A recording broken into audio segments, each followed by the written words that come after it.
5వ అధ్యాయం యోహాను సువార్త మొదటి నుంచి చదువుకుంటే ధ్యానించుకుందాం. స్తోత్రం. వెంటనే ఎక్కట కసిపోయాక కొన్ని రోజులు మసాజ్ చేశాక అయితే 4 రోజులు మందులు ఆడాక ఫిజియోథెరపీ చేశాక బాగా గుర్తు పెట్టుకోండి. ఇక్కడ చాలా చాలా చాలా ముఖ్యమైన మాటలు దేవుడు మన కోసం రాసించాడు. మంచి మాటలు రాసించాడు. నిజమే అక్కడ చాలా రోగాలతో పడిన వాళ్ళు ఒక కోనేటి దగ్గర ఎదురు చూస్తున్నారట. వాస్తవానికి లెక్కేసుకుంటే, వాస్తవానికి చూసుకుంటే యేసుక్రీస్తు ప్రభు దగ్గరికి వచ్చిన వాళ్ళు ఎంతో మంది ఉట్టి వాళ్ళు చూసారా? యేసు ప్రభు దగ్గరకు వచ్చిన వాళ్ళు ఎంతో మంది ఊచకాళ్ళు చేతులు గల వాళ్ళు బాగుపడ్డారు. యేసుక్రీస్తు ప్రభు దగ్గరకు వచ్చిన వాళ్ళు దయ్యాలు పట్టిన వారు వెళ్ళగొట్టబడి బాగు చేయబడ్డారు. అవునే కదా? యేసుక్రీస్తు ప్రభు దగ్గరకు వచ్చిన వాళ్ళు ఎలాంటి అనారోగ్య పరిస్థితిలో ఉన్నా వాళ్ళని బాగు చేశారు యేసుక్రీస్తు ప్రభు. అంటే యేసుక్రీస్తు ప్రభు దగ్గరికి వెళితే బాగుంటారు. ఇది బాగుగా తెలుసు జనాలందరికీ. అయినా కానీ ఆడిగిపోతున్నారు వీళ్ళందరూ. ఒక కోనేటి దగ్గరకు పోతున్నారు యూదులు పండుగ. ఇక్కడ మనం బాగా అర్థం చేసుకోవాల్సింది అంటే, మీరు బాగా అర్థం చేసుకున్నారు, నేను కూడా బాగా అర్థం చేసుకున్నాను కాబట్టి చూస్తాను. మీకు ప్రార్థనకు వస్తే ప్రతి సమస్యకి పరిష్కారం ఉందా లేదా? యేసయ్య దగ్గరికి వస్తే ఎలాంటి అనారోగ్యాలైనా దేవుడు తీసేస్తారు. ఎలాంటి ఘోరమైన పాపినైనా క్షమిస్తాడు. క్షమించి పరిశుద్ధపరిచి ఆయన మహిమ కలిగిన రాజ్యంలో మనకు ప్రవేశాన్ని అనుగ్రహించాడు. చాలా మంది ఇంకా ఎక్కడెక్కడెక్కడెక్కడో తిరుగుతారు. అంటే ఈ లోక దేవత కూడా కొన్ని అధికారాలు పవర్స్ ఇవ్వబడ్డాయి. యేసయ్య లోకంలో ఈ భూలోకంలో తిరుగుతున్న సమయంలోనే సైతాను గారు కూడా అక్కడ క్రియ చేస్తా ఉండవు. అర్థం చేసుకోండి, బాగా అర్థం చేసుకోండి. అక్కడ జరిగిన సందర్భం ఏంటంటే, యూదులు పండుగ వచ్చింది. యూదులు పండుగ వస్తే ఆ పండగకి యెరూషలేముకు వచ్చారు అందరూ కూడా. ఇప్పుడు క్రిస్మస్ పండుగ ఉందనుకోండి. క్రిస్మస్ పండుగ మీరు చేసుకోవాలంటే మీ పిల్లలు కొంతమంది అమెరికాలో, ఆస్ట్రేలియాలో, లేకపోతే వేరే దేశాలలో కానీ వేరే రాష్ట్రాలలో కానీ ఉద్యోగం చేసుకుంటే మీరు ఫోన్ చేస్తారు. వాట్సాప్ కాల్ కానీ, మామూలు కాల్ కానీ, వీడియో కాల్ కానీ చేసి, నానా మన క్రిస్మస్ పండుగ వస్తుందిగా, పండగ ఇంటికి రావా అంటే వస్తారా రారా చెప్పాలి. ఇంటికి వస్తారు. అలాగే యూదుల పండగప్పుడు కూడా ఎక్కడెక్కడెక్కడెక్కడ ఉన్న వాళ్ళందరూ కూడా యెరూషలేముకు వచ్చి అక్కడ వాళ్ళు పండగను ఆచరించడం వాళ్ళకి ఒక ఆనవాయితీ, అదొక ఆచారం. యూదుల పండగ ఒకటి వచ్చిందట. బెతెస్దా అనే కోనేరు దగ్గరికి రోగాలతో వాళ్ళందరూ వచ్చారట. జాగ్రత్తగా గమనించిన వాక్యం బాగా అర్థం చేస్తున్నారు. 5 మండపాలు నేట దానికి మండపాలు కట్టారు. మండపాలు చాలా మంది మురికి మురుగుతారు. అందులో మురికేంటిది కానీ మనకట్టిన మురికి ఆడపోతే దేవునికి స్తోత్రం కలిగిన కాక. అవునే కదా? యేసు రక్తం మాత్రమే ప్రతి పాపం నుంచి పవిత్రపరిచింది మనిషి. ఏ నీళ్ళు కూడా మినరల్ వాటర్ తీసుకొచ్చినా, కిన్నెరసాని వాటర్ తీసుకొచ్చినా, ఇంకా ఈ వాటర్ తెచ్చినా ఆ నీళ్లతో మనిషి పాపం అనేది కడిగి వేయబడదు. యేసు రక్తంలో మాత్రమే ఆ శక్తి. దేవునికి స్తోత్రం కలిగిన గాక. హల్లెలూయా. ఈ 5 మండపాలని గొర్రెల ద్వారం అట. నేను చెప్పే 12 గుమ్మాల పరలోక పట్టణంకి ఎలాగైతే 12 గుమ్మాలు ఉన్నాయో, యెరూషలేము కూడా 12 గుమ్మాలు ఉన్నాయి. అందులో గొర్రెల గుమ్మ కూడా ఒకటి చెప్పారు. గుర్తుందా మీకు? ఫస్ట్ గుమ్మమే గొర్రెల గుమ్మ. దేవునికి స్తోత్రం కలిగిన గాక. శారీరక సంపద ఒకసారి అటు గుర్తు పెట్టుకోవాలి. ఆ గొర్రెల గుమ్మం దగ్గరే మనోడు వచ్చుండవు. దేవదూత ఆయా సమయాల్లో వచ్చి నీళ్ళని కదిలించిందట. కదిలించిన వెంటనే మొదటి ఊడిపోయే అందులో పడతాడు. వాడు ఎలాంటి రోగంతోడైనా బాగుపడతాడు. వాడు ఎలా తర్వాత రెండో వాడు పోయిననుకో, రెండో వాడు బాగుపడతాడట. అసలు దేవుని వాక్యం ఏమని సెలవిస్తుందంటే, యేసయ్య పొందిన గాయాల వల్లనే మనిషికి స్వస్థత. అవునే కదా? ఒకరిని బాగు చేయడం సైతాను కాదు. చాలా సార్లు మీరు కూడా గమనిస్తే సైతాను గాడు ఈ లోకాధికారి. ఈ లోకంలో కొన్ని క్రియలు వాడు చేయడానికి వాడికి అధికారం ఇవ్వబడింది. ఎందుకంటే అవ్వాదము దేవుని రూపంలో దేవుని పోలిక చొప్పున మనందరం చేయబడే ముందు అవ్వాదము చేయబడ్డారు. మొదటిగా వాళ్ళు ఎప్పుడైతే సైతాను గారు మాట్లాడారో ఈ లోకము మనుషుల దేహాలు కూడా వారి స్వాధీనంలోకి వెళ్ళిపోతున్నాయి. అందుకని ఈ లోకంలో కొన్ని మార్పులు వాడు కలుగు చేస్తాడు. దాన్ని బట్టి ఇవి మరి వారికి సంబంధించిన కొంతమంది కూడా విశ్వసించారు కదా. వాడి దగ్గర ఏ శక్తి లేకపోతే అసలు మనం ఎంత చెప్పలేని పడాలి. దేవునికి స్తోత్రం కలిగింది నాక. అవునే కదా, కాడికి పోతే తగ్గిది రాసినప్పుడు అవునే కదా. అంటే వాడికి సంబంధించిన మనుషులు కూడా కొంతమందిని వాడు ఏర్పరచుకోవాలి. కాబట్టి ఇలాంటి చిన్న చిన్న కార్యాలు వాడు చేస్తా ఉంటారు. ఏ సులువుగా చిక్కులు పెట్టే వాడి మంత్రాలు. దేవునికి స్తోత్రం కలిగిన గాక. దేవదూత వచ్చి ఆ కోనేటిలో ఉన్న నీళ్ళని తడిమిన మట్లోనే తగిలిన మట్లోనే ఊపిన మట్లోనే పడ్డ వాళ్ళందరూ బాగుపడాలి కానీ ఒక్కరు బాగుపడటం ఏంటి? దేవునికి వ్యత్యాసం ఉంటుందా? దేవునికి ఒకళ్ళు ఎక్కువ ఒకళ్ళు తక్కువ, ముందు వచ్చినోడికి ముందు వెనక వచ్చినోడికి వెనక ఉంటుందా? దేవునికి ఇట్లా మొదట పోయినోడు అట్లా పడతాడు. ఇది సైతాను గారు. అంటే యేసు క్రీస్తు ప్రభు ఈ లోకంలో ఉండగలనే సైతాను గారు కూడా వాడి పని వాడు చేసుకుంటూ ఉండవు. అయితే యేసు ప్రభు అక్కడికి వెళ్ళిండు. అసలు ఏంటో ఈ సంగతి తెలియదాం అడిగితే 38 సంవత్సరాల నుంచి ఒకడట పక్షవాత రోగంతో పడుందట. ఏ రోగం అట? 38 సంవత్సరాలు. 38 సంవత్సరాలు. యేసు ప్రభు వయసు అప్పటికి ఎంత ఉంటుందంటే 31, 32 ఉంటాయి ఉండొచ్చు. అంటే యేసు ప్రభు వయసు కంటే ఈ రోగం వయసు ఎక్కువ.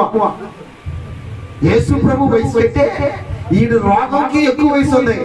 అంటే అప్పుడు యేసు ప్రభు పుట్టక ముందు నుంచి కూడా ఆ కోనేటికాడే ఉండవు. చూడండి, రోడ్డు మీద పోయి వాళ్ళందరినీ ఆడపిల్లల్ని కామెంట్లు చేసుకుంటా, ఆడో వీడియో అడుక్కుంటా, ఈయన సారా ప్యాకెట్ అడుక్కుంటా, ఆడో వీడియో అడుక్కుంటాడు, కూర్చొని ఉన్నాడు. ఆడికి ఆడే సుఖం దొరుకుతుందా? అవును కదా. ఇంకో వాడి ఎందుకు బాగుపడాలి? యేసు ప్రభు చూసిన వాడి పరిస్థితి ఎందుకున్నావు అని అడిగిరా. ఏమన్నా ఒకసారి చదవండి. అక్కడ 6వ వచనం, వాడి పడి ఉండడం చూచి వాడప్పటికి బహుకాలము నుండి ఆ స్థితిలో ఉన్నాడని ఎరిగి స్వస్థపరగోరుచున్నావా అని వారు అడుగుగా ఆ రోగంలో, అయ్యా నీళ్లు కదిలింపబడినప్పుడు నన్ను కోనేటిలోనికి దించుటకు నాకు ఎవడనూ లేడు కనుక నేను వచ్చినంతలో మరియు అక్కడ నాకంటే ముందుగా దిగురని ఆయన ఉత్తరం ఇచ్చిన. దేవునికి స్తోత్రం కలిగిన గాక. యేసు ప్రభు అడిగిన మాట ఏంటంటే, నీవు స్వస్థపరగోరుచున్నావా? నిజమేనయ్యా, 38 సంవత్సరాల నుంచి ఉండి అలసిపోయా, కొంచెం బాగు చేయరాదు? లేకపోతే ఎమ్మటి 12 మంది వచ్చారు, మీరందరూ చేసిపోయి దేవదూత కలిగించడం నీళ్ళ లేరాదు అని అడుగుతుంది. ఏమన్నా మీరు చూడండి, యేసు ప్రభు అడిగారు, స్వస్థపరగోరుచున్నావా? ఈరోజు మనల్ని కూడా అడుగుతున్నారు, ఒకవేళ నీ పరిస్థితిని బాగుపరచగోరుచున్నావు అంటే అందరూ బాగుపడుతున్నారు. చర్చికి రానోళ్ళు బాగుపడుతున్నారు, చర్చికి వచ్చేవాళ్ళు బాగుపడుతున్నారు, మాటలు చూసేవారు లేరు. అడిగిన దానికి ఏం సమాధానం చెప్పాలి? అడిగిన ప్రశ్నకి ప్రశ్నే సమాధానం కాదు, ప్రశ్నకి సమాధానమే సమాధానం. దేవుడు ప్రశ్నించాడు, స్వస్థపడగోరుచున్నావా? బాగుపడతాడు. అక్కడ పనికి మాట్లాడు, నేను ఆ నీళ్ళ పడే లోపల దేవుడు లేదయా, ఎవడు ఒకడు పోయి ముందు పడతాడు, నేను ఇంకేడ బాగుపడి ఏడే ఉంటాను. అది కాడే బాగుంది, ఆ పాపమే బాగుంది, ఆ చిల్లర వేషాలు వేసే ఆ పరిస్థితే బాగుంది, ఆ పడిపోయిన స్థితే బాగుంది, వాడికి అదే బాగా నచ్చుతుంది. దేవుడు ఏమన్నా స్వస్థపడగోరుచున్నావా? ఈ బాగుపడడం చూసి పనికి పనులు. అవును కదా. నాకు ఎవరు లేరయ్యా అంటాడు. వాస్తవానికి 38 సంవత్సరాల నుంచి నీకు తిండి పెట్టింది ఎవరురా? తిండి తినకుండా బతికేవాడా? 38 సంవత్సరాలా? 38 సంవత్సరాలు నీకు నీళ్ళు పోసిన ఎవరురా? పోలేరా? 35 సంవత్సరాలు స్నానం చేయకుండా ఉన్నట్టువా? 38 సంవత్సరాలకు అయ్యే బట్టలు వేసుకుని ఉన్నట్టువా? అంటే నీకు నీళ్లు పెట్టడానికి ఒకరు ఉన్నారు, బట్టలు ఇట్టనుకున్నారు, తిండి పెట్టాలనుకున్నారు, కానీ నీకు అందరూ ఏంటంటే పనికి మాట్లాడా మనమే తట్టేనో పనికి మళ్ళీ బాగుపడాలని మనసులో లేదురా. ఇవన్నీ పై పై మాట ఎందుకురా అని చెప్పి మనమైతే అనవచ్చులే కానీ మరి మన ప్రభు ప్రేమ కలిగిన వాడు కదా. దేవునికి స్తోత్రం కలిగిన గాక. హల్లెలూయా. ఏమల్లా చాపూడిగా ఎట్ట 38 సంవత్సరాల నుంచి చాపూడి గారు జరుపుకుని పోయినా అందులో పడి ఉండేగా. 38 సంవత్సరాలు అంటే ఆడు కోపుకున్నప్పుడు జరుపుకుని పోయినా ఆడు 38 సంవత్సరాలు పట్టదు అసలు ఎప్పుడో పడాడు అందులో. మరి వాళ్ళ భార్య పెట్టిన సంగతి ఆలోచిద్దాం. సరిగ్గా నీళ్ళు గదిలించేబడే టైంలోనే ఆ తల్లి ఆడి సీరియల్ తోటనికి పోయిందో. ఆ నీళ్ళు గదిలించే టయానికి ఆ పిల్లగాడి ఆడు గోళీ ఆట ఆడుతాడో, వాడి ఆడ పిల్లగాడి కాడు కూర్చుండో, ఏమేడు ముచ్చట కాడు కూర్చుంటే ఏమేడు సీరియల్ కాడు కూర్చుందో. నీళ్ళు గదిలించడానికి ఈడు బాగుపడట్లేదు. ఈడు కూడా ఏడే బాగుందిలే, మళ్ళీ బాగుపడితే కూలికి పోవాలి, కష్టపడాలి, డబ్బులు చేసి రావాలి, ఇంట్లో ఇవ్వాలి, నా పిల్లల్ని పోషించాలి, పిల్లగాళ్ళని పోషించాలి. ఇవన్నీ తెప్పులు ఆడితే ఏడనుకో మంచిగా పడుకుంటే అయ్యానికి భోజనం వచ్చింది. ఆడుతో ఈడుతో చిల్లరేవారం అల్లరేవారం పెట్టుకుంటే సరిపోద్ది. ఇక మనకి ఇది కూర్చుకోవాలా అని ఈడు దేవుడు అంటున్నాడు, ఇదిగో నీ పని పెట్టుకోనిలే. ఎవరైనా హాస్పిటల్కి వెళ్ళినప్పుడు బెడ్ ఎత్తుకొని పోతారమ్మా, మీ ఇంటికారు మంచాన్ని వేసిపోతారా?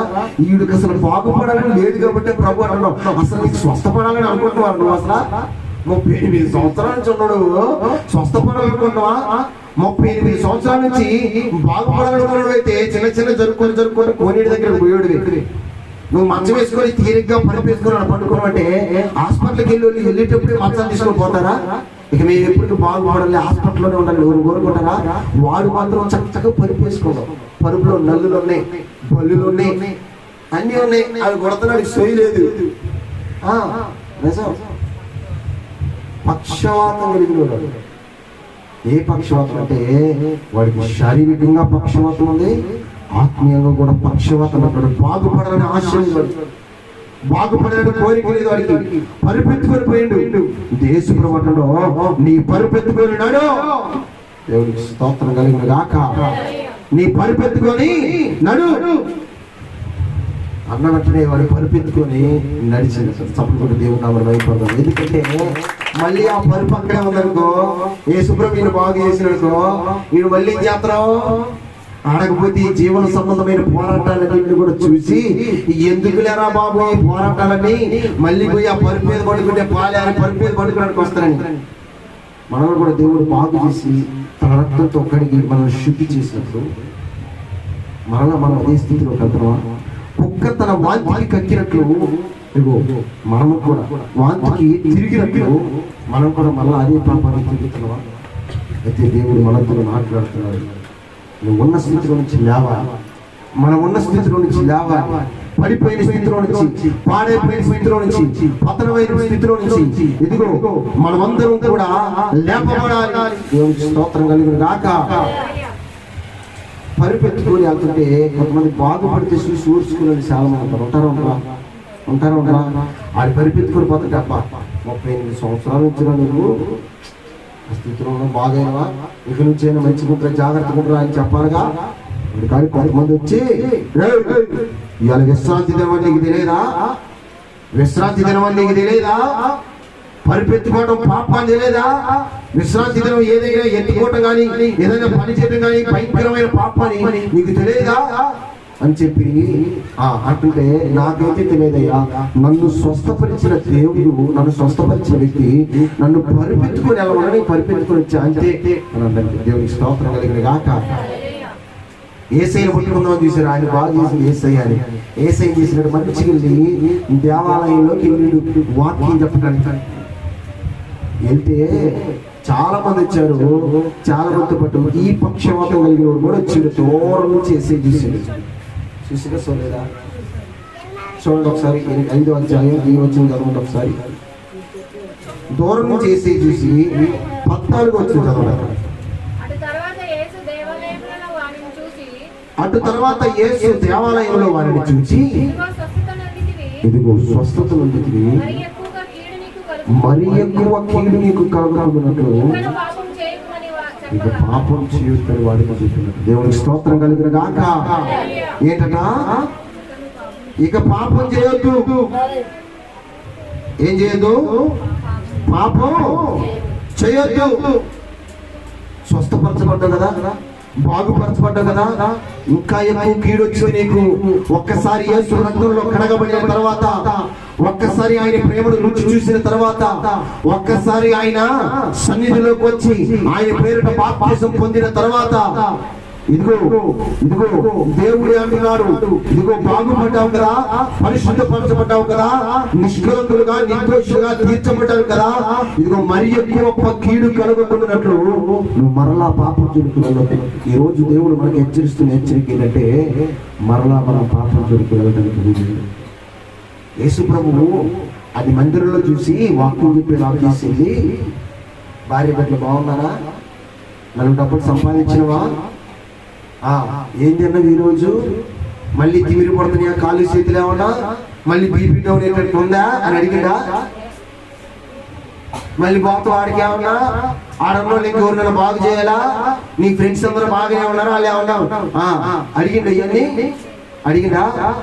ఇదిగో స్వస్థత నుండి తింటారా, మరి ఎక్కువ కీడు మీకు కలుగుతున్నట్లు పాపం చేయొద్దు. దేవునికి స్తోత్రం కలుగును గాక. మన మీదకి పాపమైన శాపమైన ఏదైనా దేని వల్ల వచ్చిందట? మనం చేసే పాపం వల్లే. ఒక్కసారి ఇదిగో దేవుడు వాక్యం మనతోనే మాట్లాడుతుంది. మనం కడగబడ్డాము కదా, దేవుడి ప్రేమ రుచి చూసాం కదా, ఇదిగో బాగుపరచబడి జీవ గ్రంథంలో లిఖితము చేయబడిన మన పేరుని మరలా తుడిచిపెట్టడానికి వీలు లేదు. బాగుపడ్డటువంటి పాపం జోలికి వెళ్ళడానికి వీల్లేదు. మన మీదకి కీడు ఎందుకు వస్తుంది, మన మీదకి అపాయాలు ఎందుకు వస్తున్నాయి, మన మీదకి అనారోగ్యాలు ఎందుకు వస్తున్నాయి, మన మీదకి సమస్యలు ఎందుకు వస్తున్నాయి, మన మీదకి పోరాటాలు ఎందుకు వస్తున్నాయి అంటే, మనం చేసుకుంటున్న పాపం వల్ల, మనం చేస్తున్న పాపాల వల్లనే మనకి ఈ జీవితం, మనకి కష్టం, మనకి అనారోగ్యం, మనకి ఈ నిందలు, ఈ హేళనలు, ఈ అవమానాలు, ఈ భయంకరమైన పరిస్థితులు, మన జీవన సంబంధమైన పోరాటాలు ఈ దేని వల్ల వస్తున్నాయని దేవుడి వాక్యం సెలవిస్తుంది. మనం చేసుకుంటున్న పాపం. ఇంకా ఎక్కువ కీడు జరగకుండానే ఈ రోజే దేవుడి వాక్యం నీతో నాతో మాట్లాడుతుంది. ఇదిగో ఏదైనా పాపంలో మనం కోరుకొని పోయామా, ఒకసారి మనల్ని మనం పరీక్షించుకున్నాం.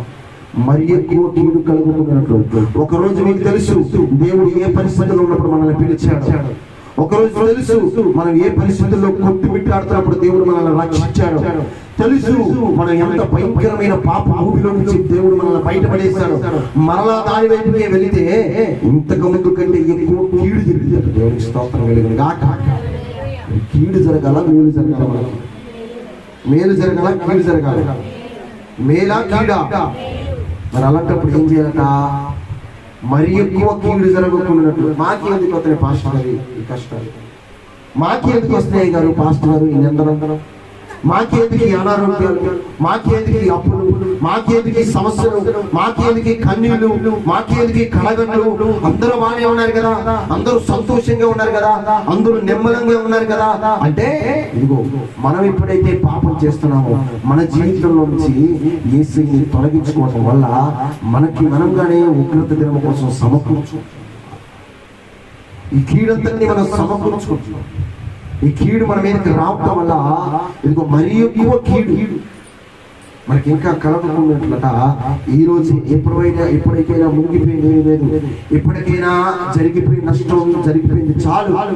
ఈ రోజైనా తెలుసుకోవాలి మనం, మరి ఎక్కువ కీడు జరగకుండా పాపం చేయకుండా అంటారు కదా. యేసుక్రీస్తు ప్రభు ఇలాగే ఇంకొక విషయం ఇలాగే ఒక మందిరంలో వాక్యం చేస్తుంటే కొంతమంది ఒక స్త్రీని తీసుకుని వచ్చారు. ఒక తల్లిని, వ్యభిచారంతో పట్టబడిన ఒక తల్లిని తీసుకుని వచ్చారు. తీసుకొని వచ్చి, బోధకుడా, ఈమె వ్యభిచారం చేస్తూ పట్టబడినది, మోషే ధర్మశాస్త్రం సెలవిస్తుంది ఈమెని రాళ్లతో కొట్టమని, నువ్వేమంటావు అని అడిగారు. వ్యభిచారం చేసే స్త్రీ ఒక్కతే చేసిందంటారా? పురుషుడు ఉంటారు కదా, వాడెక్కడా ఉండాల వద్ద? పురుషుడు కూడా చేసినాడు కదా, పట్టబడిందంటే దొరికింది, రెడ్ హ్యాండెడ్ దొరికిందని అర్థం. దొరికినప్పుడు పురుషుడే అయ్యాడు, స్త్రీని ఒక్కదాన్నే తీసుకొచ్చావు. యేసుక్రీస్తు ప్రభువుని శోధించాలని మందిరానికి ఆ వ్యభిచారంతో పట్టబడిన స్త్రీని తీసుకుని వచ్చి యేసుక్రీస్తు ప్రభువుని అడుగుతున్నారు, మొదట ఏమని ఏం చేయమంటావు? రాళ్లతో కొట్టమంటావు వద్దన్నమాట. ఇప్పుడు యేసు ప్రభువుకి తిప్పనట్టు చేసుకొచ్చారు. కానీ మనుషులకి జ్ఞానం ఇచ్చిన జ్ఞాని, మహాజ్ఞాని ఆయన. వాళ్ళు అనుకున్నారు రాళ్లతో పుట్టి చంపంటే మోషే ధర్మశాస్త్రం ప్రకారం అంటే నువ్వు దేవుడు అని చెప్పుకుంటున్నావుగా, దేవుడు అని చెప్పుకొని నువ్వు రాళ్లతో ఒక మనిషిని పుట్టి చంపమంటవా? నిన్ను చంపాలని చెప్పి అటు చంపుతావు యేసు. లేదు వదిలేయలే పాపం, మళ్ళీ ఆమె ఏదో తెలియజేసింది ఏం కాదులే మీరు వదిలేయండి అని అన్నావా? నువ్వు మోషే ధర్మశాస్త్రాన్ని మీరవని మాతో చెప్తున్నావు, నువ్వెంట దేవుడివి అని చెప్పి ఈ పాయింట్ మీద కూడా రాళ్లతో కూడా చంపుతావు ఏసే. కానీ వీళ్ళను పెట్టి నరుని హృదయాలోచనలో అనేకములు కొడతాయట. కానీ యెహోవా తీర్మానం స్థిరమనే దేవుని వాక్యం సరిస్తుంది. మరి ఆలోచనని తెలిసిన దేవుడు వాళ్ళు ఏ ఆలోచనతో వెనకాడికి వచ్చారు లేదా? ఈ రెండు చెప్పుకోండి. ఆయన ఏం చెప్పిందంటే, మీలో ఎవడైతే పాపం చేయలేదు వాడు మొదట రాయండి అన్నారు. దేవుని స్తోత్రం కలిగిన. మీలో ఎవడైతే పాపం చేయలేదు వాడు మొదట రాయండి. ఆ వీరుడు శూరుడు నేను చేసిన పాపం ఎవరికి తెలియదు అని చెప్పి రాళ్ళు తీసుకొని తెగపడ్డారు లోపలికి. ఎగబడితే ఏసై ఏం మాట్లాడతాడు కూర్చొని, అరే పనికి మనోడా నిన్న రాత్రి ఇంట్లోకి వేయించు తెలియదరా చెన్నైలో ప్రతి మీరు పొందే రాసింది రాయబట్టుకొని పోయినాడు. చదివాడు, అమ్మో ఏనేదో నా చెన్నైల గురించి పెద్దల గురించి చెప్పాడు. మనం ఏ మీద రాయడానికి మనకు అంత సీన్ లేదు. ఆ రాయి ఆడబడేసిపోయాడు. ముసలోళ్ళు మొదలుకొని చిన్నపిల్లల దాకా అందరట వెనకొచ్చుని కనపడేటంటే మళ్ళీ పాపం ఈడు పాపం ఈడికి తెలియజేస్తారట. దేవునికి స్తోత్రం కలిగిన కాక అందరూ రాళ్ళు ఆడబడేసి వెళ్ళిపోతే ఇప్పుడు రాయి వేయాల్సింది ఎవరు? ఈయన మాత్రమే రాయేయాలి. పరిశుద్ధుడు, నిర్దోషి, నిష్కలంకి, ఆయన పాపంలో చేరక ప్రత్యేకించబడిన ప్రధాన యాజకుడు మన ప్రభు. రాళ్ళేస్తే రాళ్ళేసి కొట్టాల్సి చంపాల్సింది ఈయన. కానీ నా ప్రభువు ఎవరి మీద రాళ్ళేసేవాడు కాదు. మన మీద పడుతున్న రాళ్ళను కూడా భూదండగా మార్చే దేవుడు. చెప్పడం దేవుడు రాళ్ళు వేసి దేవుడు. అమ్మా ఎవరు నీ మీద రాయలేదా? ఏమంటాడు? అమ్మా పిలుస్తారమ్మా ఎవరైనా? వ్యభిచారంతో పట్టబడిన స్త్రీని ఆ తల్లి కూడా అనుకుని ఉంటుంది. ఆ పిలుపులోనే మారిపోయిందామా? ఆ పిలుపులోనే మారిపోయింది. ఆ పిలుపుతోనే మారిపోయింది. మనం మాట్లాడే మాట తీరును బట్టి మార్చబడతారు ప్రజలు. అమ్మా అని పిలిచాడు. ఆవునుకున్నదే ప్రభువా నేను వ్యభిచారం చేస్తున్న స్త్రీని ఎంతో మంది నన్ను రావే పోవే అది ఇది అని అన్నారే కానీ ఎవరు మాని పిలవలేదు. నేను కూడా నీ మీద రాయను అని ఆ మాట చెప్పి 8వ అధ్యాయం యోహాను సువార్త ఈ మాట చదువు. 8వ అధ్యాయం 10-11 చదువు. యేసు తల ఎత్తి చూచి అమ్మా నీ మీద నేరం మోపిన వాళ్ళు ఎక్కడున్నారు? ఎవరూ నీకు శిక్ష విధించలేదా అని అడిగినప్పుడట ఆమె లేదు ప్రభువా అని. అందుకు యేసు నేను నీకు శిక్ష చేయటానికి కాదు యేసు వచ్చింది, మనందరి పాపాలు క్షమించి రక్షించడానికి. చెయ్యొద్దని ఆమెతో స్తోత్రం కలిగిన గాక. యేసుప్రభు ఏమంటాడు? ఎప్పటి వరకు చేసింది చాలు, ఇక మీద పాపం చేయొద్దు. ఎవరితో చెప్పినా లేదా? 38 సంవత్సరాల రోగంతో పడి ఉన్న వ్యక్తితో కూడా ఏమో చెప్పిండు? మరి ఎక్కువ కీడు కలుగుకున్నట్టు నీవు ఇక మీద పాపం చేయొద్దు. దేవునికి స్తోత్రం కలిగిన గాక. మనకి కీడు కలగకుండా ఉండాలంటే, మన పరిస్థితులన్నీ బాగుండాలంటే మనం ఆయన సన్నిధిలో నిర్దోషులుగా నిష్కలంకులుగా ఉండాలంటే ఇక నుంచి పాపం చేయదు. ఎప్పటి వరకు ఎలా ఉన్నామో మనకు తెలియదు. మీరు ఎలా ఉన్నారో నాకు తెలియదు, నేను ఎలా ఉన్నామో మీకు తెలియదు.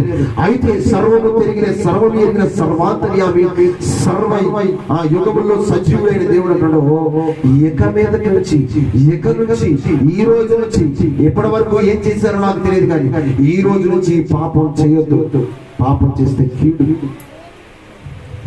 తల్లి అమ్మా అని పిలవగానే యేసుక్రీస్తుని ప్రభువా అని పిలిచింది. స్తోత్రం. అమ్మని పిలిచాము ప్రభువా, ఇది ఎవరు పిలువని పిలుపు, ఎన్నడూ వినని పలుకు. అమ్మని పిలిచాము ప్రభువా, ఇది ఎవరు పిలువని పిలుపు, ఎన్నడూ వినని పలుకు. నాదు పాపముతో పాతబడి రాళ్ళతో నేను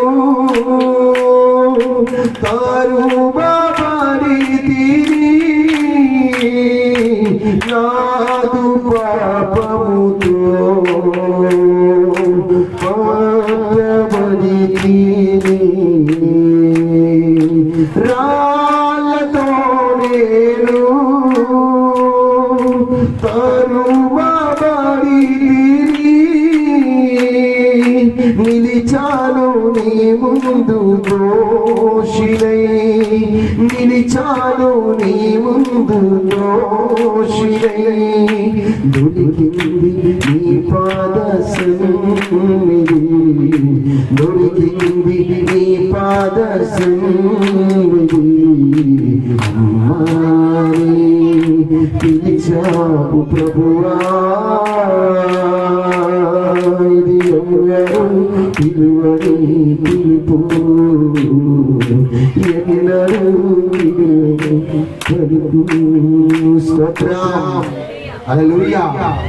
ఏమైతే ఆమె చెప్పిండు, మరి ఇప్పుడు వెళ్ళి ఎక్కడో పాపం చేయకుండా మనం ఉన్నాం అనుకోండి ఆ స్థానంలోని, ఏంటంట ఆయన చేయొద్దని చెప్పిండు.